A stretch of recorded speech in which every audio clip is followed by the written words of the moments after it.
China సరిహద్దుల్లో ఆ మధ్యన గాల్వన్ లోయ గొడవ తర్వాత ముందుకొచ్చినటువంటి చైనా వెనక్కి వెళ్ళిపోయింది.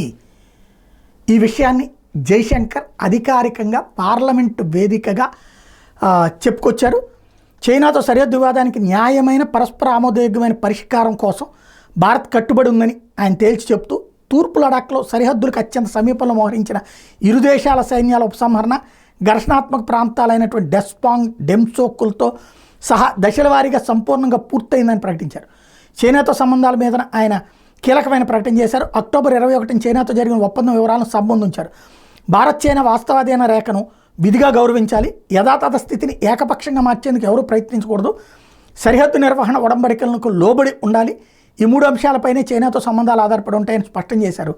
సరిహద్దుల ఉద్రిక్తతల నిర్వహణల మీదనే చర్చిస్తామని ప్రకటించారు. మరోవైపు కొంతమంది లేదు ఇంతకుముందు ఆక్రమించుకున్నారంట కదా అని చెప్పి కొన్ని ప్లేసెస్ అనౌన్స్ చేస్తే 1962లో జరిగిన యుద్ధంలో చైనా ఆక్సాయ్ చిన్లోని 38,000 చదరపు కిలోమీటర్ల భూభాగాన్ని ఆక్రమించుకుంది అని జైశంకర్ గుర్తు చేస్తూ, అది ఇప్పటికీ వివాదాస్పదంగానే మిగిలింది.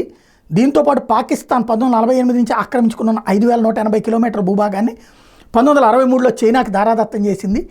ఇవి అసలు విషయం, వాటిట్లోనే వివాదాలు తప్పించి మరేం లేదని తేల్చి చెప్పారు.